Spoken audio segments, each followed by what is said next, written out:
Operate. So என் பேர் கார்த்திகேயன். நம்ம சேனலுக்கு யாராவது புதுசு வந்தீங்கன்னா மறக்காம சப்ஸ்கிரைப் பண்ணி பக்கத்தில் இருக்க பெல்லைக்கான தட்டிவிட்டு அப்படியே ஆளில் போட்டுக்கோங்க. ஒரே நிமிஷம், ஆம்புலன்ஸ் வருது.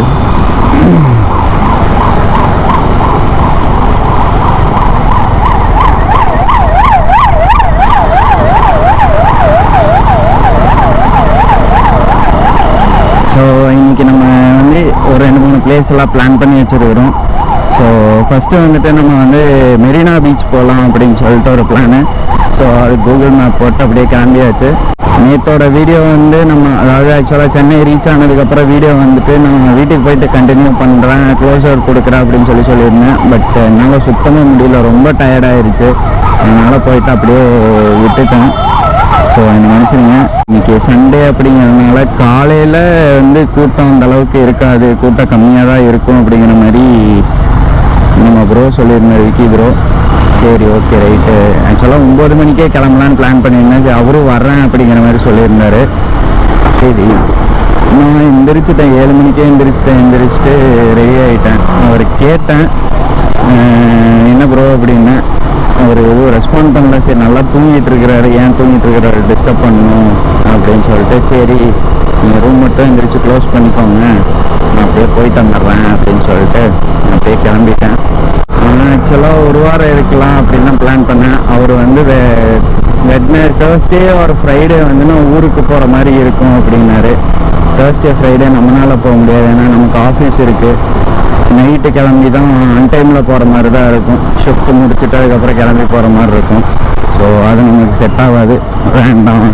நம்ம வந்துட்டு மண்டே கிளம்பிடலாம், டியூஸ்டே போயிட்டு ரெஸ்ட் எடுத்துகிட்டு வெட்னஸ்டே கோயம்புத்தூர் ஆஃபீஸ்லேயே லாகின் பண்ணிக்கலாம் அப்படின்னு சொல்லிட்டு முடிவு பண்ணிட்டேன்.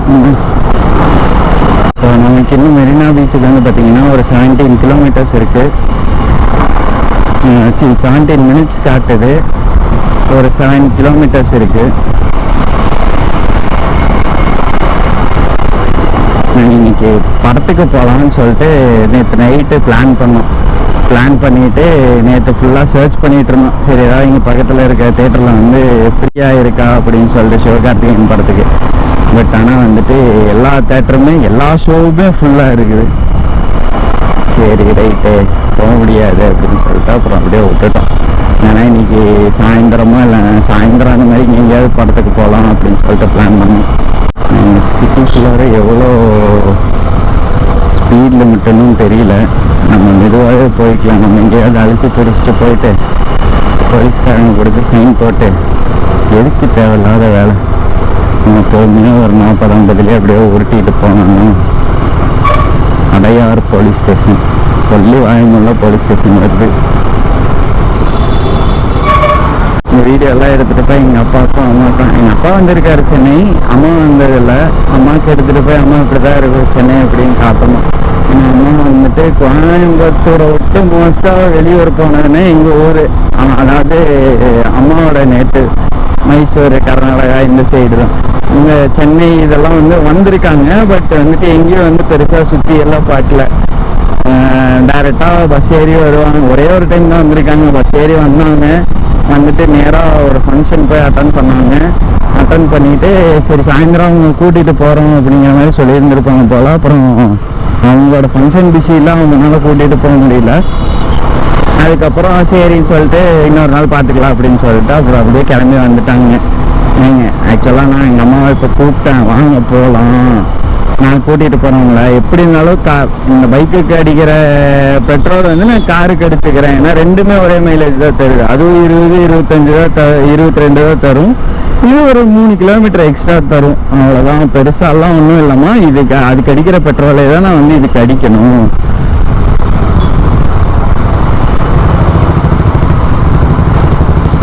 அதுக்கு அடிக்கிற பெட்ரோல் தான். எனக்கு ஒரு நிமிஷம் பக்கர் ஆயிடுச்சு. சரி, எங்கே பிடிக்க போகிறாங்களோ அப்படின்னு சொல்லிட்டு நல்ல வேலை ஸ்லோவாக வந்து ஸ்பீடாக வரல. அப்புறம்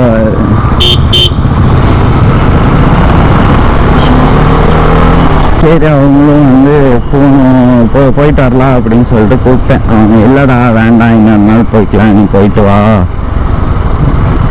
ஏன்னா இப்போ போயிட்டு அங்கே அவசரமாக இது பண்ணிட்டு வேண்டாம். ஏன்னா அவங்களுக்கு திங்கக்கிழமை கடை இருக்குது. நான் நான் லீவ் போட்டிருக்கேன், அவங்க லீவ் போட முடியாது. இல்லை கிளம்பியிருந்தோம் ஒன்று தீபாவளிக்கு அடுத்த நாளே நாங்கள் கிளம்பியிருக்கணும். பட் நாங்கள் கிளம்ப முடியலன்னு இல்லை, அவங்க வரல. இதுக்கு பழனி போகலாம் அப்படின்னு சொல்லிட்டு பிளான் வச்சுருந்தாங்க. சரி வேண்டாம் அப்படின்னு சொல்லிட்டு பழனிக்கு போகலாம் அப்படின்னு சொல்லிட்டு பிளான் பண்ணியிருந்தது. அதுவும் கடைசியில் பார்த்தா காலையில் கோயம்புத்தூரில் சரியான மழை. சரி எங்கே போகிறது அப்படின்னு சொல்லிட்டு விட்டுட்டோம்.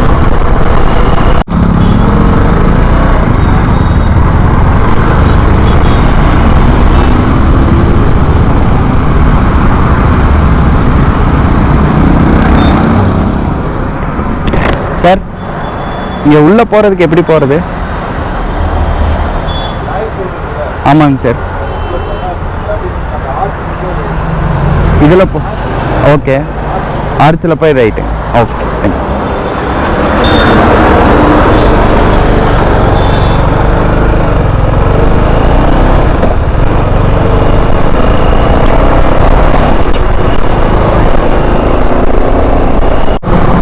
இதுதான் ரேஸ் ட்ராக். நம்ம கார் ரேஸ் நடந்துச்சுல அதோட ட்ராக் இது.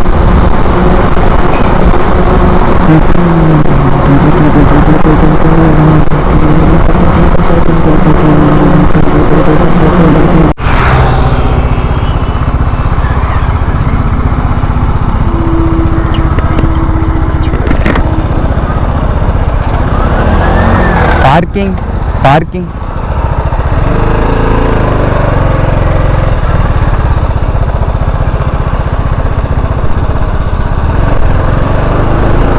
இன்னும் அவ்வளோ தூரம் நடந்து போகணும். எவ்வளோ ஓப்பன் பார்க்கிங், அப்படியே ஃபுல்லாக ஓப்பன் பார்க்கிங் வச்சுருக்காங்க. இங்கே வராத மக்களே, இல்லை சென்னையை சுற்றி பார்க்கணுன்னு நினைக்கிற மக்களே, இப்போ இது எவ்வளோ காலியாக இருக்குது. இதே இதை வந்துட்டு கண்ணை மூடி நைட் எப்படி இருக்குன்னு சொல்லிட்டு ஒரு இமேஜின் பண்ணி பாருங்கள். இங்கே நிற்கிறதுக்கு இடம் இருக்காது, அவ்வளோ கூட்டம் இருக்கும் சண்டே அன்னைக்கு.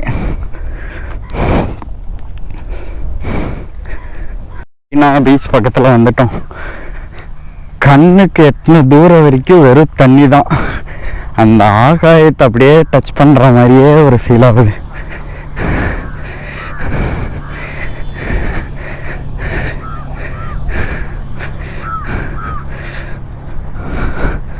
அப்படியே இந்த லைனே ஃபுல்லாக தண்ணி தான். நடக்க உள்ள மக்களே கால் வலிக்குது. இன்னும் ஃப்ளாட் ரோட இல்லைன்னா கல் மாதிரி ஏதாவது இருந்தால் கூட நடந்துடலாம். மண்ணில் நடந்தால் டயர்டாயிரும்.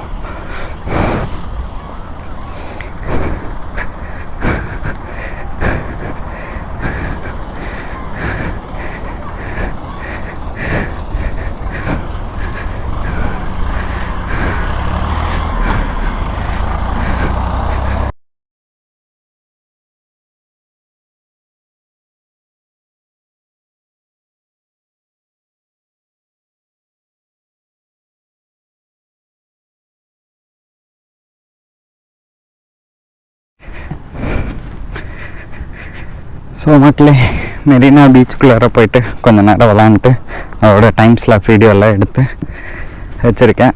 ஸோ அடுத்தது வந்து பார்த்திங்கன்னா பக்கத்துலேயே ஜெயலலிதா, எம்ஜிஆர் இவங்களோட சமாதிகள்லாம் இருக்குது. போயிட்டு அப்படியே சுற்றி பார்த்துட்டு அதுக்கப்புறம் அடுத்த பிளான் என்னென்னா இந்த எம்ஜிஆர் சமாதியோட வீடியோலாம் காமிச்சிட்டு அதோட வீடியோ எண்ட் பண்ணிவிட்டு அடுத்தது வேற ஒரு வீடியோ, வேற ஒரு கண்டென்ட். ஸ்டே டியூன் மக்களே.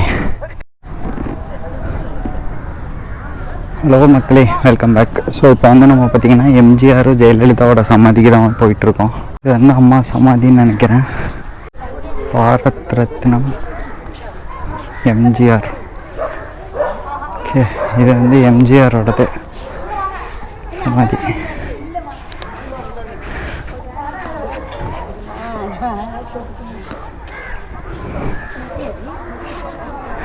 எங்கள் அப்பா பார்த்துருக்காருங்க எம்ஜிஆர். எங்கள் வீட்டு பக்கத்துலேயே வந்திருக்கிறார் எம்ஜிஆர். நான் அந்த கதையை கொஞ்சம் வெளியில் போயிட்டு சொல்கிறேன். வந்து ஜெயலலிதா அம்மா.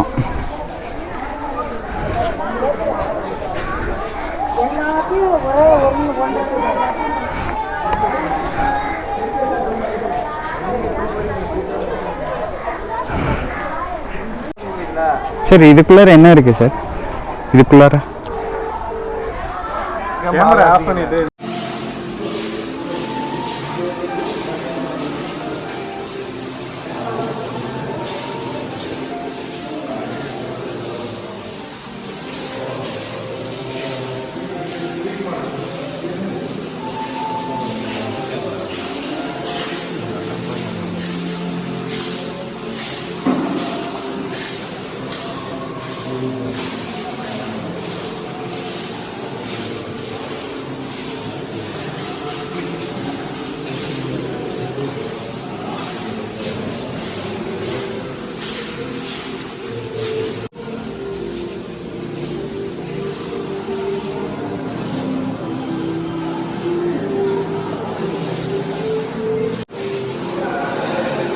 இப்போ நம்ம வந்திருக்கிறது வந்து பார்த்திங்கன்னா அண்ணாவும் கலைஞரும் இருக்கிற சமாதிக்கு. அதுவும் நல்லா பெருசாக வச்சுருக்காங்க, இதுவும் நல்லா பெருசாக இருக்குது. பட் அங்கே வந்து இப்போது மெயின்டெனன்ஸ் வந்து கொஞ்சம் கம்மியாக இருக்குது. இங்கே வந்து பார்த்திங்கன்னா கொஞ்சம் மெயின்டெனன்ஸ் நிறைய இது பண்ணிகிட்ருக்குறாங்க. உள்ளே போகிறதுக்கு ஸ்லிப்பர் கழட்டி விட்டுட்டு போனோம் போல். நம்ம ஷூ எங்கே கழட்டி விட்டுட்டு போகிறது, அதனால் உள்ளே போகல. கலைஞர் மியூசியம் இது வந்து கலைஞரோட இது. பட் உள்ளே போக முடியாது, ஏதோ ஒர்க் போயிட்டுருக்கு போல். மார்பிள்ஸ் எல்லாம் பாலிஷ் போட்டுட்ருக்காங்க. எம்ஜிஆர் வந்து எங்கள் வீட்டு பக்கத்தில் எங்கள் அப்பா வந்திருக்காரு, எங்கள் அப்பா பார்த்துருக்காங்க அப்படின்னு சொல்லிட்டு. ஸோ நிறைய பேர்த்துக்கு வந்து அந்த டவுட்டு வந்து வரலாம், எப்படா இவங்க அப்பா வந்து எப்படா வந்தாங்க அப்படின்னு சொல்லிட்டு. எங்கள் வீட்டு பக்கத்தில் எம்எல்சி அம்மா அப்படின்னு சொல்லிட்டு ஒருத்தங்க இருக்கிறாங்க. ஸோ அவங்க வந்து பார்த்தீங்க அப்படின்னா ஃபுல் அண்ட் ஃபுல் ஏடிஎம்கே பீரியடில் அவங்க அப்பா ஹஸ்பண்ட் வந்து ஒரு பெரிய இது போஸ்டிங்கில் இருந்தாருங்க. அப்போது அவங்க வந்து என்ன ஆச்சுன்னா இறந்துட்டார் ஒரு ஆக்சிடெண்ட்டில். ஸோ அந்த டைமில் வந்து எங்கள் அப்பா சின்ன பையன் ஒரு 6th or 7th நோ படிச்சுட்டு இருந்தார். அந்த டைமில் வந்துட்டு வந்தாராமா. டைமில் வந்து எம்ஜிஆர் இருந்த டைமில் வந்து அப்போது அந்த இவர் வந்து அந்த எம்எல்சி அம்மா அப்படிங்கிற ஹஸ்பண்ட் வந்து ஆக்சிடெண்ட்டில் இறந்துட்டாப்புல. ஸோ வேறு வழி இல்லை, சரி வேறு வழி இல்லைங்கிற பாரு இறந்துட்டாங்க. ஸோ அந்த ஒரு இதுக்கு வந்துட்டு கண்டலன்ஸுக்கு வந்துட்டு ஆக்சுவலாக அவர் வந்திருந்தப்போ தான் வந்துட்டு அப்பா வந்து ஒரு 10th or something படிச்சுட்டு இருந்தார். அப்போ மீட் பண்ணாங்க மீன்ஸ் பார்த்தாரு, பக்கத்துலலாம் போகல. ஸோ அப்போ அந்த டைம்லேருந்து அப்பாவுக்கு வந்து எம்ஜிஆர்னு அவரோட படம்னா ரொம்ப விரும்பி பார்ப்பார். எனக்கு என்னென்னா எங்கள் அப்பாவை கூட எங்கள் அப்பா அம்மா கூட்டிகிட்டு வந்திருந்தா எனக்கு இன்னும் ரொம்ப சந்தோஷமாக இருக்குது. எனக்கு டாக் எடுக்கல அப்படின்னா கூட எனக்கு அது ஒரு பெரிய இதாக தெரிஞ்சிருக்காது. அப்பா அம்மாவை கூட்டிகிட்டு வந்திருக்கலாமோ அப்படிங்கிற மாதிரி உடம்பெல்லாம் அப்படியே சொல்லும்போதே அப்படியே உடம்பெல்லாம் ஃபுல்லாக இருக்குது. எங்கள் அப்பாவுக்கு அந்தளவுக்கு எம்ஜிஆர் ரொம்ப பிடிக்கும். எங்கள் அம்மாவுக்கு வந்துட்டு எங்கள் அம்மாவுக்கு இதெல்லாம் ஊரெலாம் சுற்றி பார்த்ததெல்லாம் இல்லை. நான் ஆல்ரெடி ஃபஸ்ட்டே நான் சொல்லியிருக்கேன். ஸோ அந்த ஒரு காரணத்துக்கு தான். சரி, ஓகே மக்களை, இந்த வீடியோவை நான் இதோட இங்கே நான் எண்ட் பண்ணிக்கிறேன். அடுத்த கண்டென்ட் வந்துட்டு நான் கொஞ்சம் தூரத்தில் அடுத்த வீடியோ வந்துடும்.